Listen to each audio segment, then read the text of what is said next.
നമസ്കാരം, മലയാളി വാർത്തയിലേക്ക് സ്വാഗതം. KSADCയുമായി ബന്ധപ്പെട്ട് കേരള ഹൈക്കോടതിയിൽ പെട്ടെന്നൊരു ഹർജി സമർപ്പിക്കുകയും അതിലൊരു തിരിച്ചടി ഉണ്ടാവുകയും ചെയ്തിരുന്നു. ഇതുമായി കൂട്ടിച്ചേർത്ത് വായിക്കാവുന്ന ഒരു സംഭവം തന്നെയാണ്. പക്ഷേ ഇപ്പോൾ വീണ വിജയന് തന്നെ കൂടുതൽ കുരുക്ക് മുറുകുകയാണ്. ഈ നീക്കം നടത്തിയത് വലിയ തിരിച്ചടിയായത് അന്വേഷണത്തെ കൂടി സാരമായി ബാധിക്കുമെന്നുള്ള ഒരു വിവരം തന്നെയാണ് പുറത്തു വരുന്നത്. സീരിയസ് ഫ്രോഡ് ഇൻവെസ്റ്റിഗേഷൻ ഓഫീസ് നടത്തുന്ന അന്വേഷണത്തിനെതിരെ മുഖ്യമന്ത്രി പിണറായി വിജയൻ്റെ മകൾ നടത്തിയ നീക്കം തന്നെയാണ് ഇതിന് കാരണമായിട്ടുള്ളത്. കോടതി എല്ലാവിധ പിന്തുണയും ഇതിനോടകം തന്നെ അന്വേഷണ ഏജൻസിക്ക് നൽകി കഴിഞ്ഞിട്ടുണ്ട്. എക്സാലോജി കമ്പനിക്കെതിരെയാകട്ടെ ഗുരുതരമായ ആരോപണങ്ങൾ ഉയർന്നിരിക്കുന്നു. അത് അന്വേഷിക്കേണ്ടതാണ്, അന്വേഷണ പരിധിയിൽ ഉൾപ്പെടുന്നത് തന്നെയാണ്. ഉറപ്പായും പുറത്തു വരേണ്ടതാണ് സത്യാവസ്ഥ എന്താണെന്നുള്ളത്. എക്സാലോജിക്ക് നടത്തിയിരിക്കുന്നത് ക്രമക്കേട് തന്നെയാണെന്നും അത് ഗുരുതരമായിട്ടുള്ളതാണെന്നും SFIO തന്നെയാണ് അത് അന്വേഷിക്കേണ്ടത്, തികച്ചും നിയമപരമായ അന്വേഷണം തന്നെയാണെന്നും കർണാടക ഹൈക്കോടതി ജസ്റ്റിസായ M. നാഗപ്രസന്ന വിധിയിലൂടെ വ്യക്തമാക്കുകയാണ്. ഈ വിധിയുടെ വിശദാംശങ്ങൾ പുറത്തു വന്നപ്പോഴാണ് ഇതേക്കുറിച്ചുള്ള കൂടുതൽ ഗുരുതരമായ കാര്യങ്ങൾ മനസ്സിലാക്കാൻ കഴിഞ്ഞത്. കൃത്യമായ നടപടിക്രമങ്ങൾ പാലിച്ചു തന്നെയാണ് കേസ് ROC SFIOയ്ക്ക് കൈമാറിയിരിക്കുന്നത്. ഇക്കാര്യം കോടതി തന്നെ വിലയിരുത്തിയിട്ടുണ്ട്. അതുമാത്രമല്ല, കേന്ദ്ര ഏജൻസികൾക്ക് സമാന്തരമായി തന്നെ ഒരു വിഷയത്തിന്മേൽ അന്വേഷണം ആരംഭിക്കുന്നതിൽ യാതൊരുവിധ ബുദ്ധിമുട്ടുമില്ല. ഹർജിക്കാരൻ പറഞ്ഞതനുസരിച്ച് കമ്പനി ആക്ട് പ്രകാരം വകുപ്പ് 210 പ്രകാരം ROC അന്വേഷിക്കുമ്പോൾ SFIO 212 വകുപ്പ് ചുമത്തിയാണ് അന്വേഷണം നടത്തിയെന്നാണ്. അങ്ങനെ അന്വേഷിക്കുന്നതിൽ യാതൊരുവിധ തെറ്റുമില്ല എന്നുള്ള കാര്യം തന്നെയാണ് കോടതിയും നിരീക്ഷിച്ചിരിക്കുന്നത്. അന്വേഷണമാണ് നടക്കുന്നത്, കുറ്റം ചാർത്തിയിട്ടില്ല. അത് കണ്ടെത്തേണ്ടത് അനിവാര്യമാണ്. 8 മാസ സമയപരിധിയുമുണ്ട്.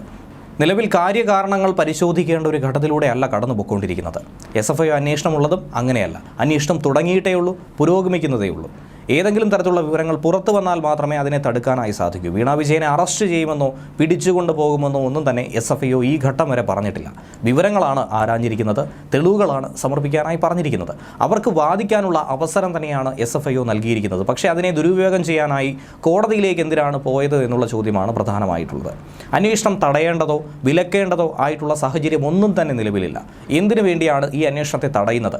അങ്ങനെയെങ്കിൽ ഏതെങ്കിലും കാര്യങ്ങൾ മറച്ചു വെക്കേണ്ടതായിട്ടുണ്ടോ? ഇക്കാര്യങ്ങൾക്ക് മറുപടി നൽകേണ്ടതും വീണ വിജയൻ തന്നെയാണ്. അന്വേഷണം റദ്ദാക്കാനായി വീണ വിജയൻ നൽകിയ വാദങ്ങൾ ഒട്ടും തന്നെ സ്വീകാര്യമല്ല എന്നുള്ള നിരീക്ഷണമാണ് കോടതി നൽകിയിരിക്കുന്നത്. അന്വേഷണം റദ്ദാക്കാനായി വീണ വിജയൻ നൽകിയ വാദങ്ങളൊന്നും തന്നെ സാധൂകരിക്കാനും കഴിയില്ല. വസ്തുതകൾ കണ്ടെത്തുക മാത്രമാണ് SFIO സംഘം നടത്തുന്നത്. അതിനുവേണ്ടി മാത്രമാണ് അന്വേഷണം നടത്തുന്നത്. സാങ്കേതികവിദ്യയുടെ വളർച്ചയോടെ സാമ്പത്തിക കുറ്റകൃത്യങ്ങൾ അത് സങ്കീർണമായി തന്നെ വർദ്ധിച്ചു വരികയാണ്. പെട്ടെന്ന് പ്രഥമ ദൃഷ്ടിയെ നമുക്ക് കണ്ടെത്താനായി സാധിക്കില്ല. ആഴത്തിലുള്ള പരിശോധനയും സമഗ്രമായ അപഗ്രഥനവും വിലയിരുത്തലുമൊക്കെ തന്നെ ഇതിന് അനിവാര്യമാണ്. അതുകൊണ്ട് അത്തരം കുറ്റകൃത്യങ്ങൾ രാജ്യത്തിൻ്റെ സമ്പദ് വ്യവസ്ഥയ്ക്കുള്ള യഥാർത്ഥ ഭീഷണിയാണ്.